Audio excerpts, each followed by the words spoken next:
The Bekaa Valley in the Lebanon is the guerrilla training centre of the world. Palestinian factions and Hezbollah militias all have their camps here, so do the Kurds. Leaping through burning tires and a hail of gunfire, the fighters of the most extreme Kurdish group, the PKK, train for their liberation war. Their aim is independence for the world's largest stateless minority.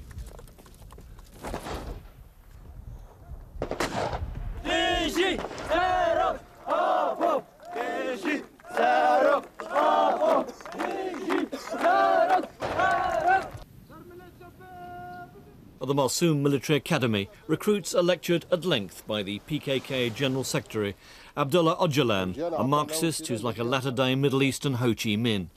He insists that the Kurds in Iraq shouldn't be talking of autonomy, they should be fighting for independence. What should the Kurds do? They should be organised, arm themselves and defend themselves. The more they have their own defences, the more they'll be able to impose a solution on both the Baghdad regime and the outside world. Only the Kurds can resolve this issue. There are military roadblocks day and night around Diyarbakir and other main towns in the predominantly Kurdish southeast corner of Turkey. For the past 4 years, as the guerrilla war intensified, the area has been run under a state of emergency.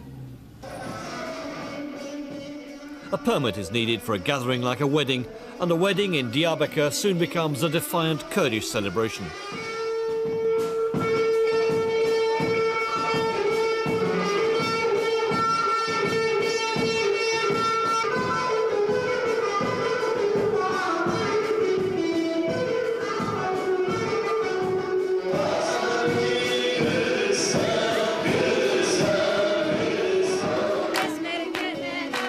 At this party, the songs are in Kurdish, not Turkish, and the bride is dressed in a Kurdish nationalist flag.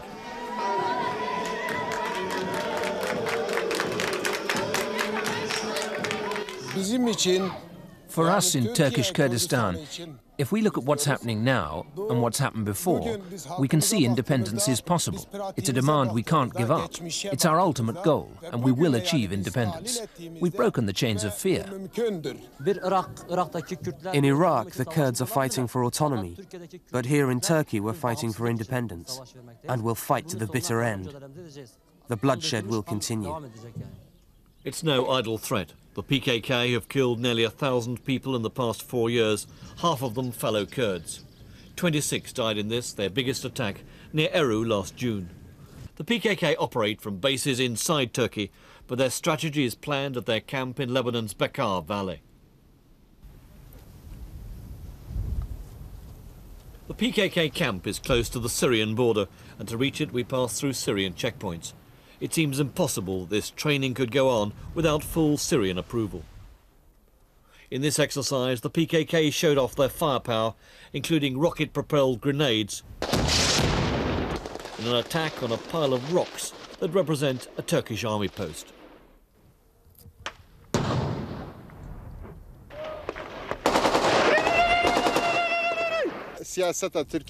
Turkey's policy is to annihilate the Kurds.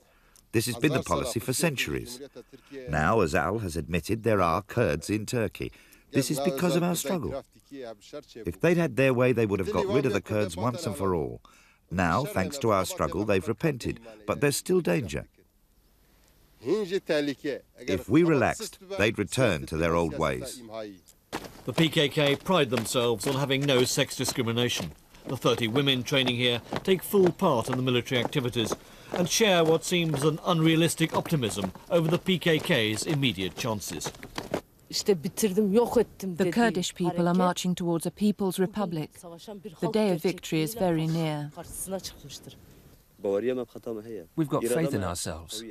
We've got strong willpower. We know we represent humanity. That's why we believe in our cause. We believe we'll achieve victory. On the second day we spent at the camp last month, the recruits suddenly started dancing. They were celebrating news of a PKK attack the previous afternoon. 60 guerrillas had ambushed a military convoy outside Bitlis. 7 paramilitary gendarmes had been killed.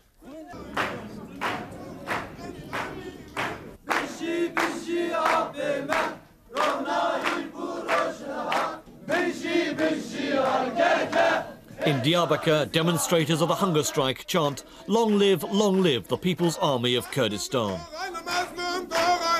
Hunger strikes in protest of the new anti-terror law have spread across Turkish Kurdistan and led to open displays of approval of the banned PKK. We all support the PKK. It's very successful. There's never been an organisation as successful as the PKK. As long as it exists, we'll support it and we'll win. We support the PKK. We've studied the strategy and ideas of the PKK, and we support it because we believe its policies offer an answer to the hopes of the Kurds.